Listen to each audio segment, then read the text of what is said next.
Katanya Indonesia masuk daerah yang rawan gempa karena banyak patahan dan lain-lain. Biar nggak panik Bu, Sobat Energi di rumah, bisa Ibu ceritakan sebenarnya apa yang harus dilakukan? Samping kita juga memiliki potensi risiko yang besar, tapi justru Allah juga melimpahkan berkah yang luar biasa dari akibat meletusnya gunung api. 2026 akan ada gempa besar ya di tanggal sekian, di hari sekian gitu. Itu semua tidak bisa dipertanggungjawabkan secara ilmiah. Ngomong-ngomong, bulan ini juga tahun 2018 pernah menangani langsung ya bencana gempa. Oh, menginap selama 10 hari di situ. Nginap di tenda, Bu. Nginap di tenda, Bu. Benar? Iya dong. Tapi kan Badan Geologi kan gak cuma luas. Ya, Betul. Memang tupoksinya Badan Geologi boleh. Oh iya. Soal air tanah. Kenapa penting diatur soal air tanah, Bu? Kemarin di Sumatera Barat itu sempat ramai ada sinkhole. Nah, itu apalagi tuh, Bu? Kalau Bulana sedang long weekend, kosong, Bulana biasanya nonton maraton drama Korea, berkebun bareng suami tercinta, nonton TikTok live. Ini hidup berdampingan dengan alam itu harus saling menjaga, gitu ya. Kita kaya, tapi kalau kita salah mengelolanya bisa merugikan.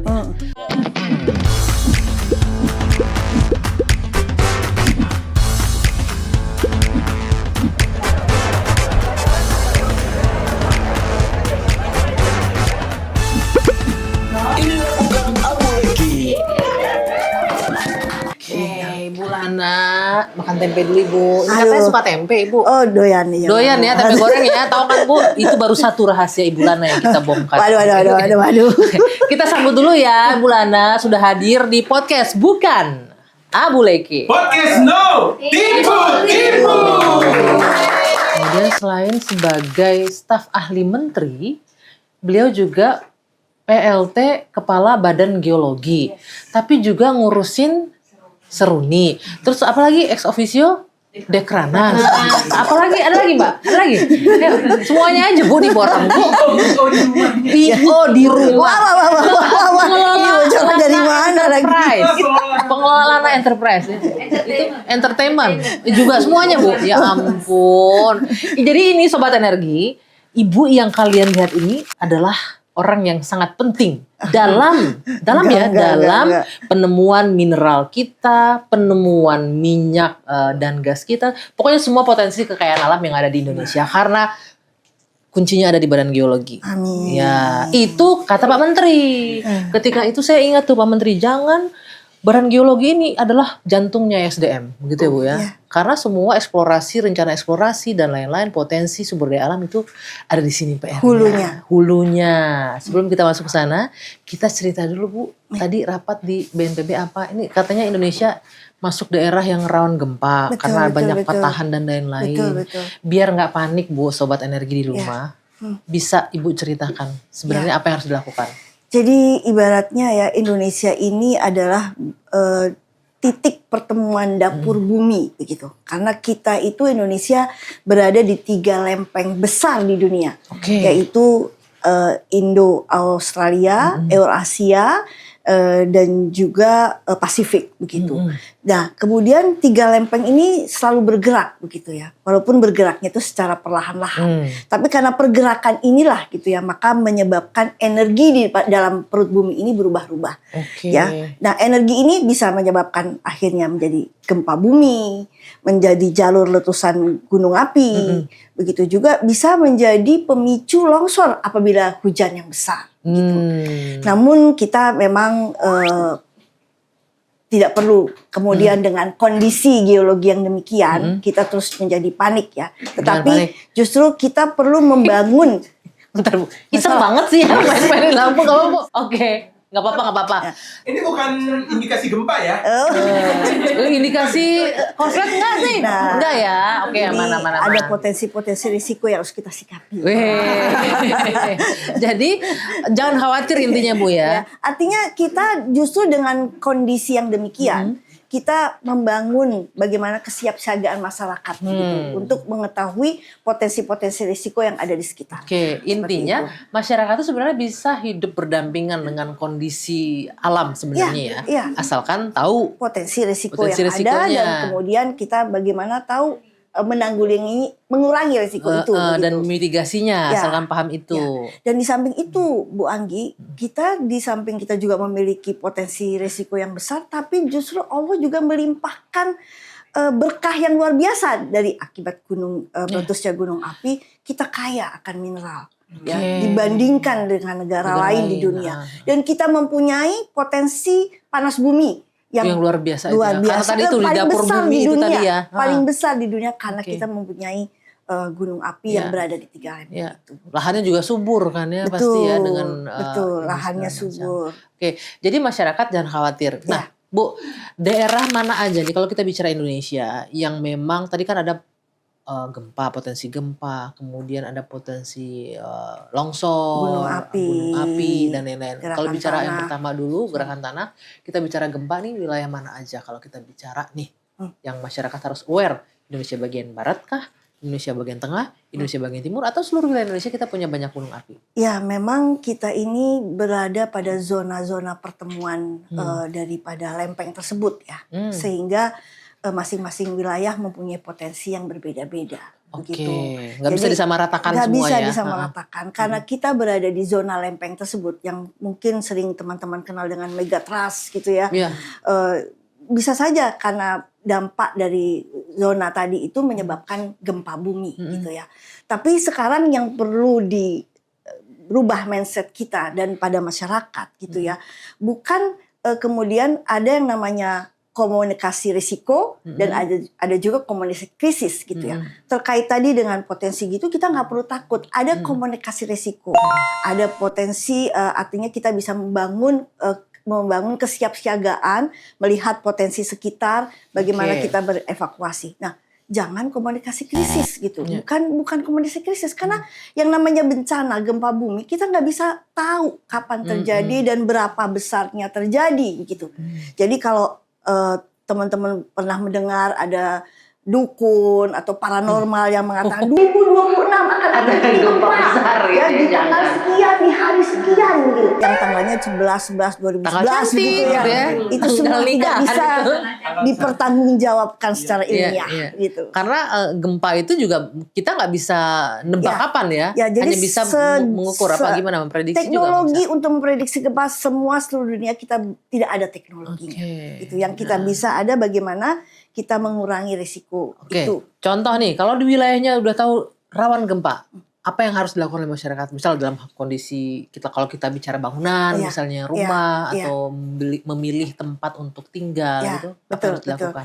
Jadi kan kita memitigasi bencana gitu ya, bahwa kita tahu ada potensinya, bahwa kita berada di daerah yang potensi bencana tinggi, bagaimana kita tinggal di atau membangun rumah yang tahan gempa gitu kan. Ya kan ya itu semua ada teknologinya untuk itu. Berarti kita bisa menghindari itu. Kemudian kalau kita sudah tahu potensi gempa itu, kita juga bisa melihat jalur evakuasinya atau titik amannya di mana pada saat terjadi bencana itu. Dan itu berarti harus diinformasikan ke masyarakat oleh pemerintah setempat ya. Betul. Jadi kita harus sampaikan dengan edukasi. Memang itu adalah tantangan ya. Bagaimana mengedukasi keterkaitan dengan bencana. Mengedukasi mungkin gampang ya, tapi sudah ada gempa kepikiran nggak sih? Nggak kepikiran kali ya. Lari-lari kemana-mana. Tapi harus ketika itu berulang-ulang disampaikan mungkin bisa tertanam ya. Memang tantangan kita yang berat itu adalah ada 4 barangkali ya, bagi. 1, pertama pengetahuan tentang risiko tadi. Kemudian bagaimana sistem pemantauannya. Kemudian yang ketiga itu adalah bagaimana mendiseminasi informasi itu kepada masyarakat. Yang keempat adalah bagaimana masyarakat aware atau memiliki respon terhadap apa yang kita sampaikan. Nah, keempat-empat ini harus dijalankan gitu. Itu tantangan kita. Jadi bagaimana tantangan ini bisa secara optimal ya dan secara kemudian bersinergi begitu ya. Jadi kalau cuma tahu kita menginformasikan begitu ya, informasinya sudah bagus gitu ya, tahu potensi risikonya gitu, tapi masyarakat tidak aware gitu, nggak bisa itu menyelamatkan masyarakat pada saat bencana terjadi. Jadi harus beriringan semuanya, tahu tapi juga publiknya aware, masyarakat juga paham apa yang dilakukan. Ngomong-ngomong, Ibu Lana ini juga tahun 2018 pernah menangani langsung ya bencana gempa likuifaksi ya. Iya. Apa itu tanah bergerak ya Bu? Apa sih Bu likuifaksi Bu? Jadi waktu 2018 itu kejadian di Palu itu begitu lengkap gitu ya. Namanya matra bencana yang kita kenal di Badan Geologi itu gempa bumi ada, tsunami ada, likuifaksi ada. Sudah bagaikan kiamat kecil pada waktu itu. Dan di ESDM ini punya yang namanya tim ESDM siaga bencana. Di mana di waktu itu di ketuanya adalah staf ahli bidang lingkungan. Wakilnya itu adalah Kasubdit Keselamatan Pertambangan gitu. Saya juga baru menyadari begitu kan. Jadi kalau ada bencana, sebelum Palu itu ada bencana kalau tidak salah NTB ya. Lombok Tengah gitu kalau nggak salah. Itu baru kita memberikan apresiasi kepada yang membantu Palu kejadian. Jadi kalau sudah ditugaskan oleh direktur, kira-kira saya sampai kapan Pak?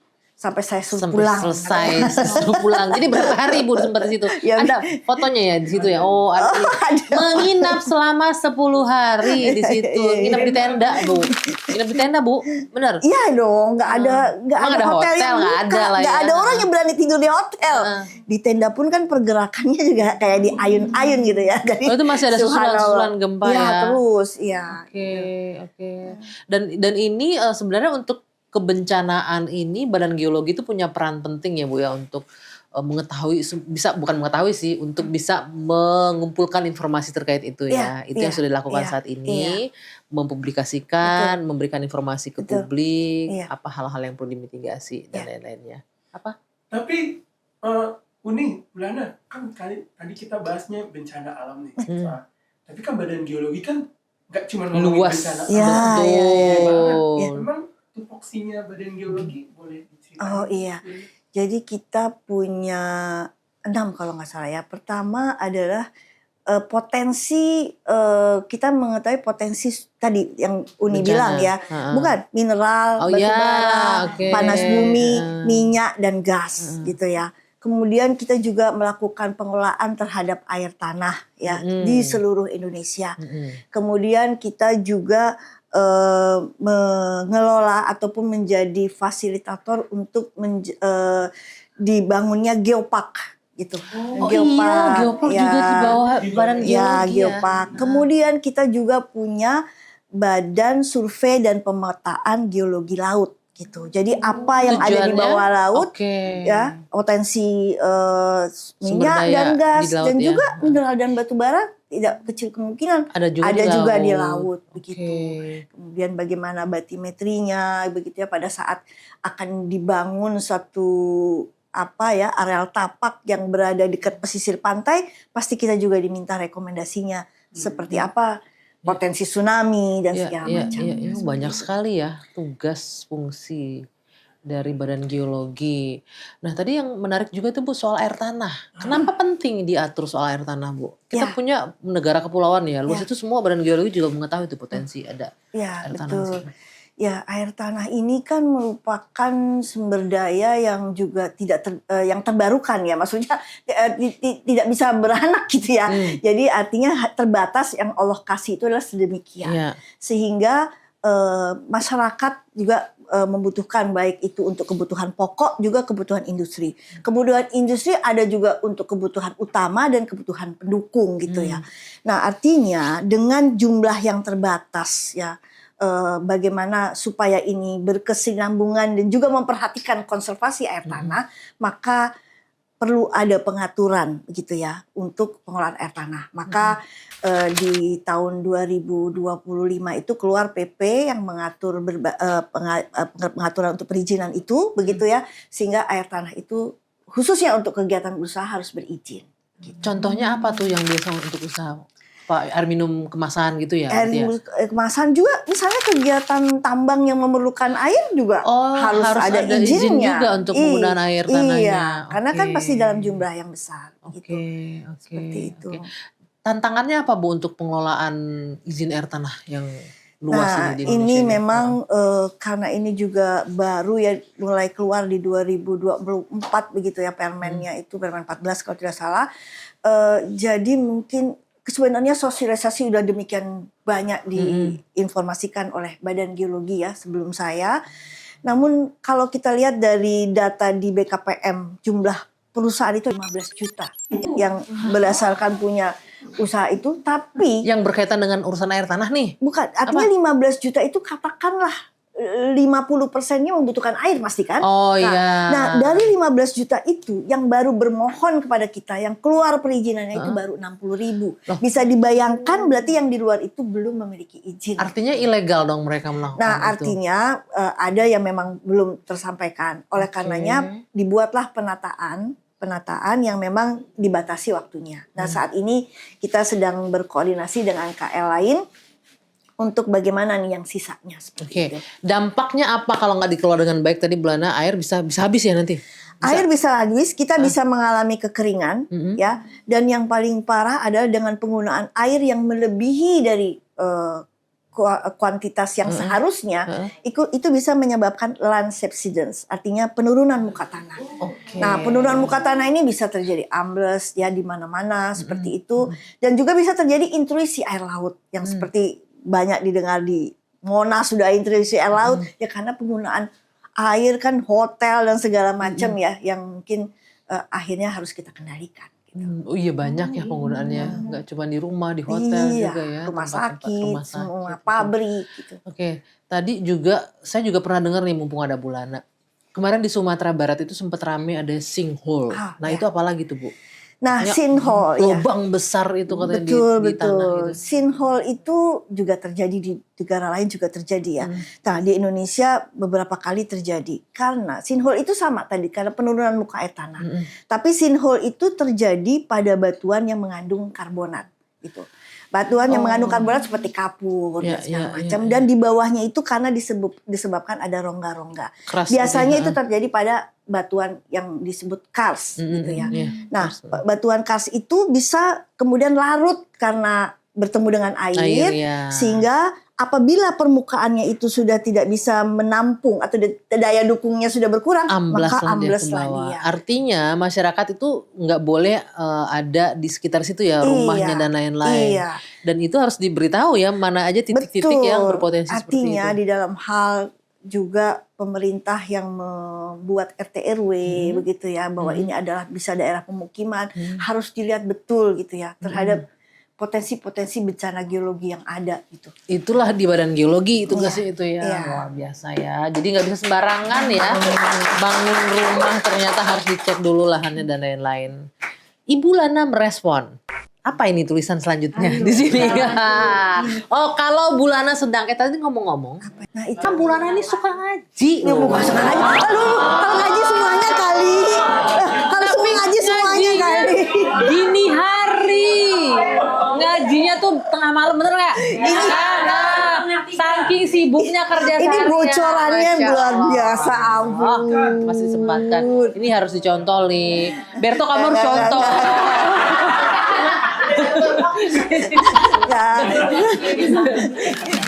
Apa lanjut. Kalau Bulana sedang, wah ini harus dijawab ya, ditebak ya. Kalau Bulana sedang long weekend kosong, Bulana biasanya nonton maraton drama Korea, berkebun bareng suami tercinta, nonton TikTok live. Ini mah Berto semua nih nonton TikTok live buang-buang kuota. Bulana yang mana nih Bu? Ya saya sih bela. Saya nggak pernah nonton drama Korea. Anak saya iya. Drakor enggak, tapi dracin. Sama aja. Enggak sih. Oh jadi ibu suka berkebun ternyata ya? Ya mendampingi suami sih. Oh, ada punya lahan. Kan Badan Geologi ya tahu potensi tanah yang subur. Ada khusus nggak Bu? Kebun di rumah? Saya kan backgroundnya bukan geologi, saya backgroundnya biologi, Bu Anggi. Anggi. Jadi ya senanglah dengan namanya flora dan fauna gitu ya, karena backgroundnya demikian gitu. Jadi masih uji coba. Bu? Alhamdulillah ya Sabtu Minggu buat mengatasi melupakan segala tekanan. Jadi pilihannya berkebun ya. Oke, lanjut. Ingat tuh kalian jangan berikan tekanan sama ya. Ini anak buahnya ini. Kalau di rumah suasana sedang hujan dan syahdu, Bulana biasanya order makanan online. Ini Berto dan Mbak Dian banget ya. Order makanan online ya. Dan saya itu juga gitu. Minum soda biar semangat. Ngobrol bareng keluarga sambil ngeteh. Woi, yang ketiga nih kayaknya. Iya Bang Anggi, nggak pernah tuh order. Kalau nggak di kantor minta tolong. Oh, jadi menikmati waktu bersama keluarga ya Bu ya. Iya. Karena kayaknya padat sekali ya dengan tadi staf ahli menteri, kemudian Ya kepala badan alhamdulillah, geologi. itu kan namanya amanah ya. Iya. Ngurusin ibu-ibu juga. Alhamdulillah seru nih ya, yang diberi kepercayaan sama Bu Bali. Iya. Alhamdulillah. Banyak juga tuh agendanya ibu-ibu ya Bu ya. Agak padat juga tuh. Kemudian lanjut, kalau sedang long weekend kosong, kok kosong melulu sih Berto? Bulanan biasanya Salah judul ini. langsung pulang dan istirahat, jalan sore di GBK, nongkrong dan ngopi cantik di kafe.